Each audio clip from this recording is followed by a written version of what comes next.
Uh, Today we're going to go through kind of this is a multi-part series video on installing fog lights into a vehicle that did not come from the factory with any fog lights.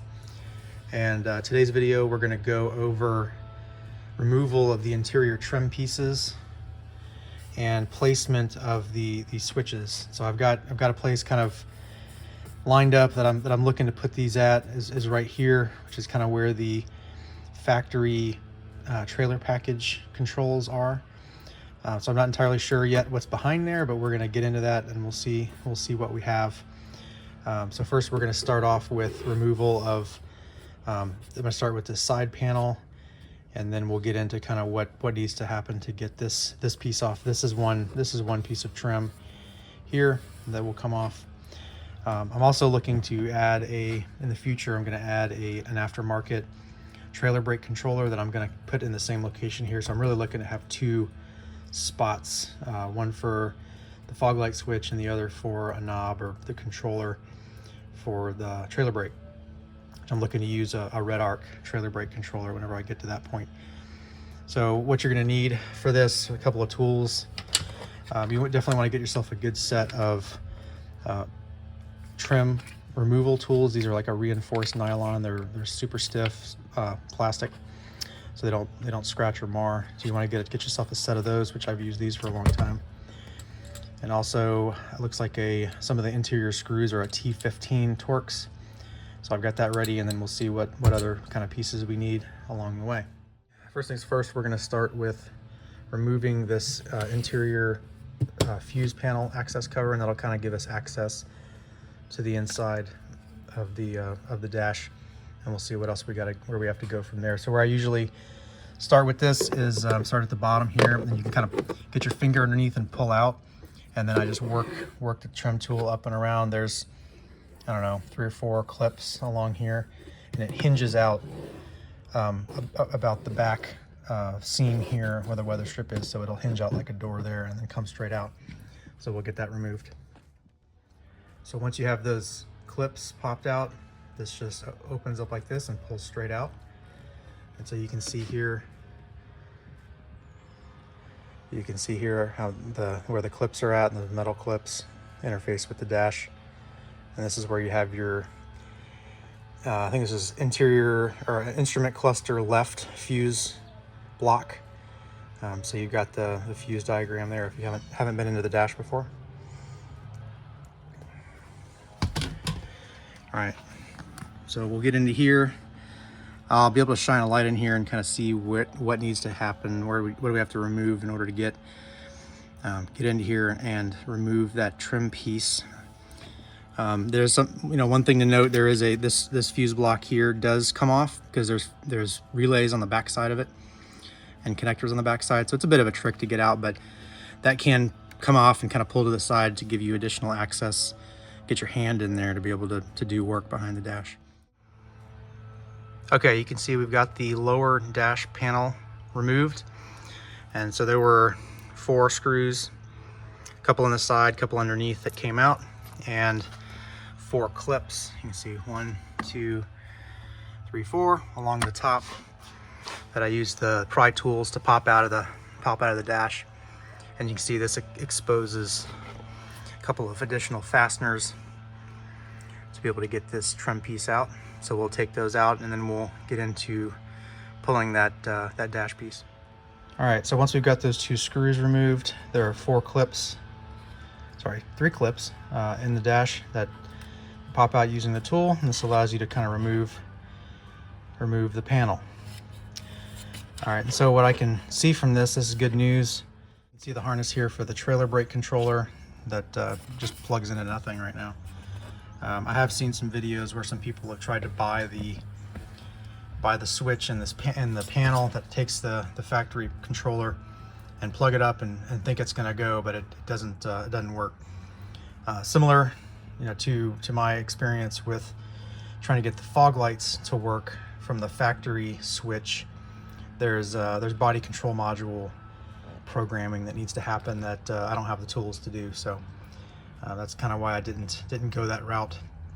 Particularly on the trailer brake controller, there's items that show up on the dash and on the digital instrument cluster that would have to be programmed or turned on for that to work particularly. So, but one thing that is good news from this is behind where the switch is and where I plan to put the fog light switch is a lot of open space. So that tells me that I can, my switch has some depth to it, so it's going to fit nicely into this hole and have good access without having to cut the dash up.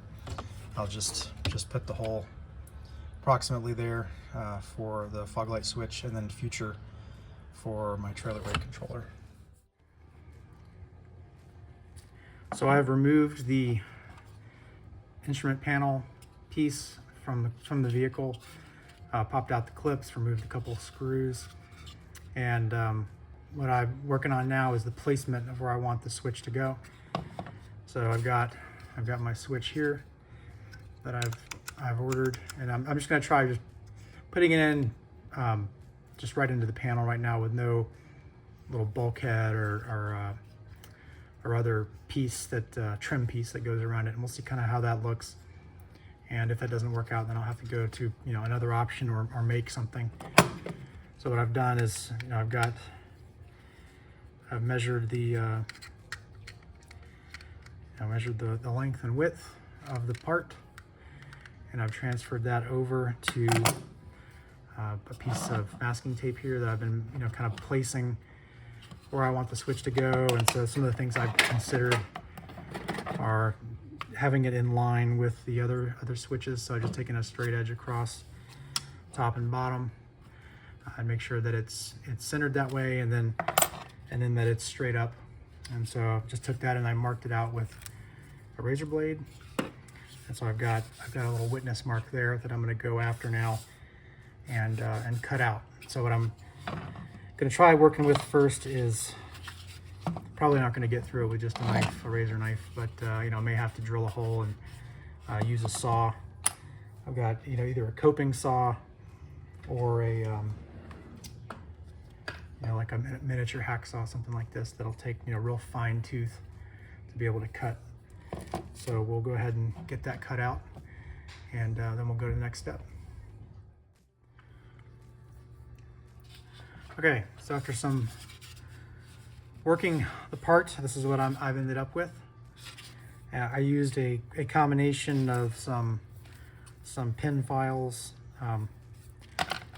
regular file, mill bastard type, and I guess what I had the most luck with was this miniature hacksaw blade that I think has like, I don't know, 60 teeth per inch or something. It's really fine. That was able to cut through the thin plastic fairly well. I tried using a coping saw blade, but ended up the teeth on it were just too coarse for the thin material. But this is what I ended up with. I put some masking tape over it just to kind of shield the finished side, but I got that off. And this is what we've got. So I've got the fog light switch.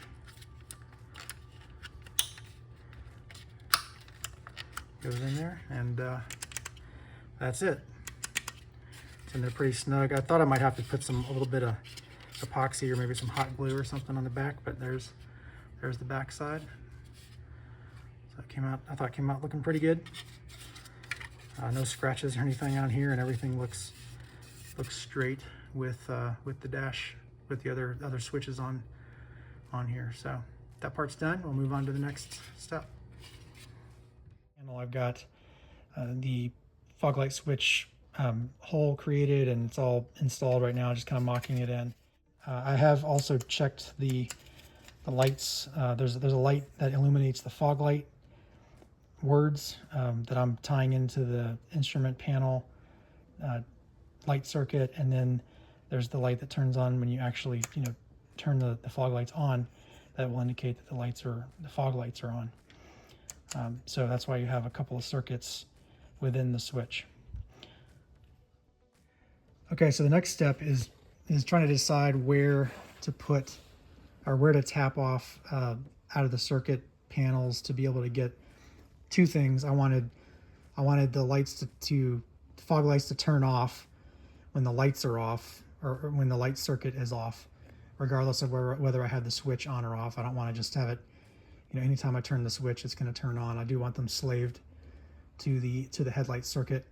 So we'll go over that under the dash. And then the second thing was the instrument, that the light that lights up the words, I wanted to be off of a circuit that was basically, with the dash lights. And so I found in the left hand fuse block here, there's a circuit here that's, I think it's number 12 on the circuit diagram that's on the cover, and it's one of these, it's one of these kind of medium size fuses. I can't remember the exact term for it, but it's one of these, like exactly to this number 2. It's just like that. So as you run along this row, or actually as you run along this top row, there is a one fuse that's a little bit taller than the rest in this row with the yellow and the red. And so that's fuse number 12, and that's the fuse that services the steering wheel control backlight. And so that's a perfect place to grab power for the instrument, or for the fog light switch. So I've got just a simple, add a circuit tap that goes into there, just like that, and that'll provide power through this connector that'll go to the switch. I've already tested it and it works, and it's actually pretty handy because it also does the dimming of the instrument cluster. As the instrument cluster dims out, the lights dim out as you've left the vehicle, or lock the car or whatever. This fog light switch will go along with that dimming operation, so works out good. Okay, we've got the harness partially built, partially completed here. I basically took the plug that came with the switch, which is a four wires. There's a power in or signal out that go with the switch, and then there's a blue wire is for the light. There's 2 lights in the switch, one that'll come on so you can read it, and the other one that turns on when you actually close the switch. And then there's a ground, black wire's ground. So I've got that. Those terminals, I got them, or the wires, I got them soldered in here to the harness, and I've got a couple of breakouts as you get along. I've got one breakout that's for the dash light, that I'll show you where I'm tapping into that. And then the next breakout is right before it goes through the firewall. I've got my black breakout that I'm going to terminate the ground in the instrument cluster fuse block. It's not a fuse, the instrument cluster expansion block. I can't remember the exact term for it, but it's underneath the kind of right next to the parking brake, and I'll show where that terminates.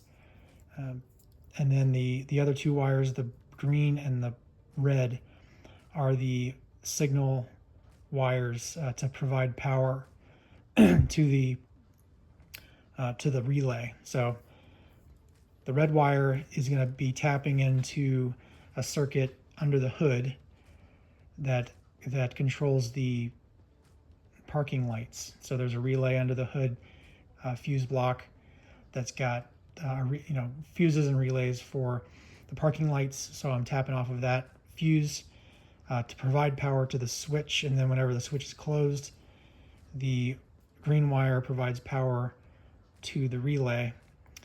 So the relay ground, and then all the light side of the wiring will do all under the hood.